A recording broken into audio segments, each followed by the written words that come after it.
Hi and welcome to another video. So today we have a new bit called Charlie and the Chocolate Factory by Roald Dahl. Introducing Charlie Bucket, Mr. Willy Wonka, Augustus Gloop, Mike TV, Veruca Salt, Violet Beauregarde, the Oompa Loompas.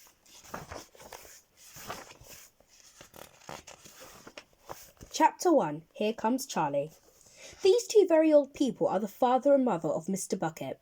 Their names are Grandpa Joe and Grandpa Josephine. And these two are very old people are the father and mother of Mrs. Bucket. Their names are Grandpa George and Grandma Georgina. This is Mr. and Miss Bucket. Mr. and Mrs. Bucket have a small boy whose name is Charlie Bucket.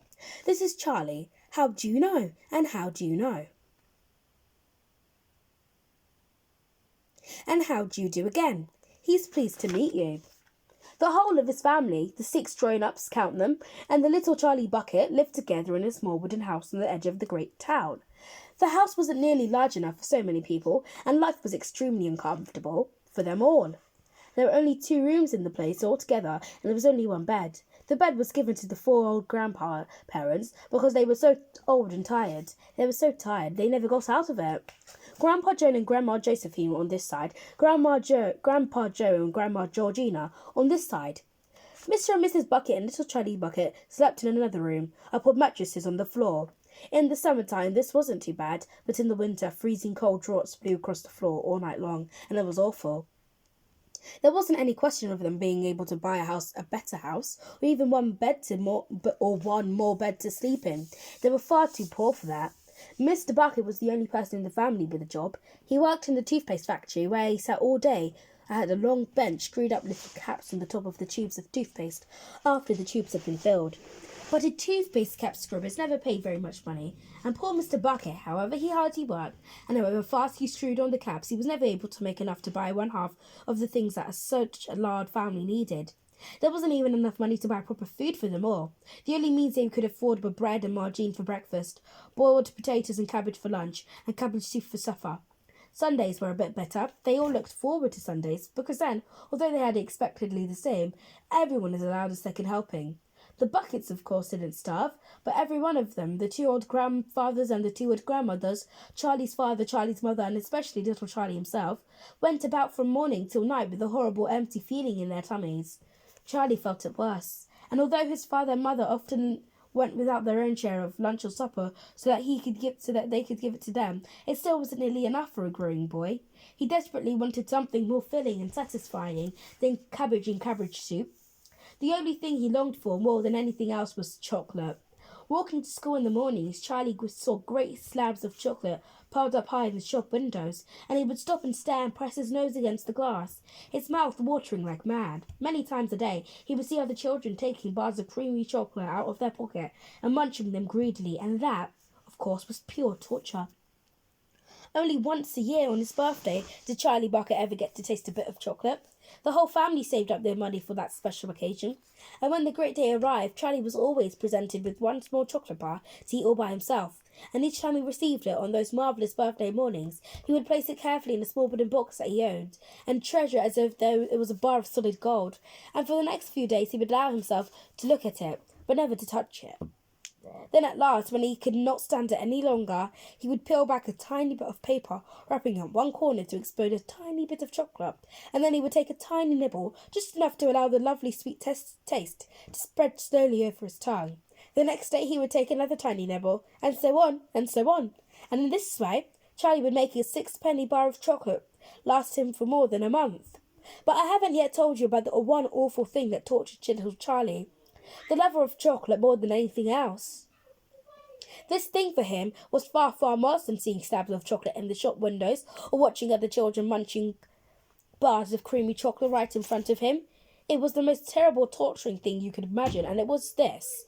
In the town itself, actually within sight of the house in which Charlie lived, was an enormous chocolate factory. Just imagine that. And it wasn't simply an ordinary enormous chocolate factory either. It was the largest and most famous in the whole world. It was Wonka's factory, owned by a man called Willy Wonka, the greatest inventor and maker of chocolates there's ever been. and what a tremendous, marvellous place it was. It had a huge iron gate leading into it, and a place wall surrounding it, and smoke belching from its chimneys, and strange whizzing sounds coming from deep inside it. And outside the walls for half a mile around in every direction, the air was scented with the heavy, rich smell of melting chocolate. Twice a day on his way to and from school, little Charlie Bucket had to walk right past the gates of the factory, and every time he went by, he would begin to walk very, very slowly, and he would hold his nose high in the air and take long, deep sniffs of the gorgeous chocolates he smelled all around him. And oh, how he loved that smell, and oh, how he wished he could go inside the factory and see what it was like. 2. Mr. Willy Wonka's factory. In the evenings, after he had finished his supper on the watery cabbage soup, Charlie always went into the room of his 4 grandparents to listen to their stories, and then afterwards to say good night. Every one of these old people was over 90. They were as shriveled as prunes and as bony as skeletons, and throughout the day, until Charlie made his appearance, they lay huddled in their one bed, 2 at either end, with their nightcaps on to keep their heads warm, dozing the time away with nothing to do. But as soon as they heard the door opening and heard Charlie's voice saying, "Good evening, Grandpa Joe and Grandma Josephine and Grandma George and Grandma Georgina," then all 4 of them would suddenly sit up, and their old wrinkled faces would light up with smiles of pleasure, and the talking would begin. For they loved this little boy. He was the only bright thing in their lives, and his evening visit was something that they looked forward to all day long. Often Charlie's mother and father would come in as well, and stand by the door listening to the old stories that the old people told, and thus, for perhaps half an hour, every night the room would become a happy place, and the whole family would forget that they was hungry and poor. One evening, when Charlie went to see his grandparents, he said to them, "Is it really true that Wonka's factory is the biggest in the world?" "True," cried all of them 4 at once. "Of course it's true. Good heavens, didn't you know that? It's about 50 times as big as any other.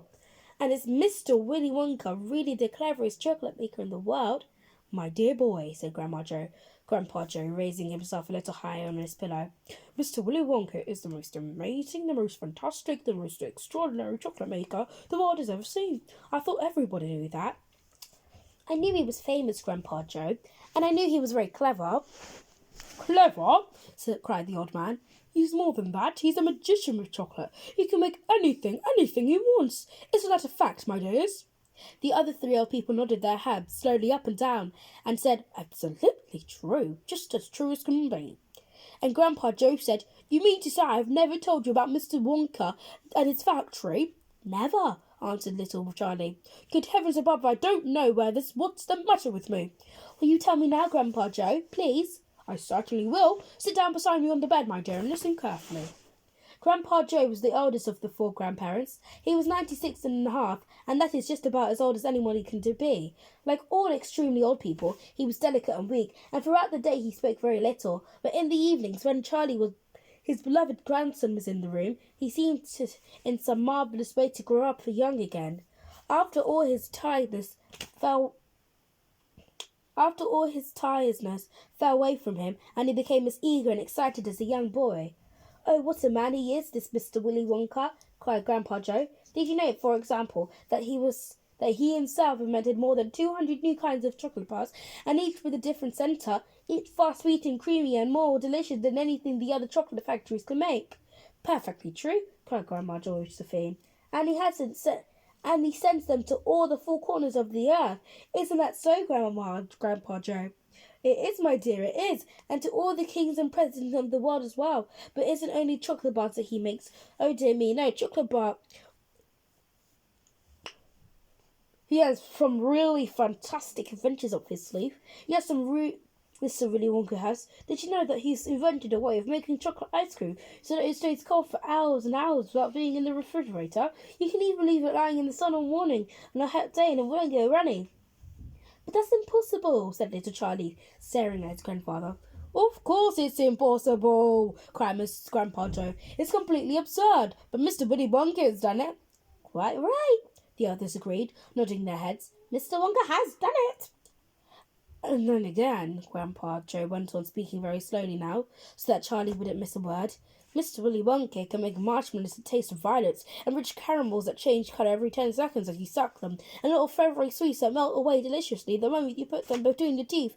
The lips He can make chewing gum that will never lose its taste, and sugar balloons that will never pop up to enormous size before you pop them with a pin and gobble them up. And by the most secret method, he can make lovely blue bird's eggs with black spots on them. And then when you put one of these little mouth, it gradually gets smaller and smaller until suddenly there's nothing left except a tiny little pink sugary baby birds sitting on the top of your tongue. Grandpa Joe paused and ran the top of his tongue slowly over his lips. It makes my mouth water just thinking about it, he said. Mine too, said Charlie. But please go on. While they were talking, Mr. and Mrs. Bucket, Charlie's mother and father, had come quietly into the room, and now they're both listening, standing there to the door. Tell Charlie about that crazy Indian prince, said Grandma Josephine. He'd like to hear that. You mean Prince Pondictory? Said Grandpa Joe, and began chuckling with laughter. Completely dotty, said Grandpa George. But very rich, said Grandma Georgina. What did he do? Asked Charlie eagerly. Listen, said Grandpa Joe, and I'll tell you. And that's why we're going to leave part 1 of Roald Dahl, Charlie and the Chocolate Factory. I hope you enjoyed this story. If you did, please remember to hit the subscribe button and the notification bell. And I'll see you guys next time. Goodbye.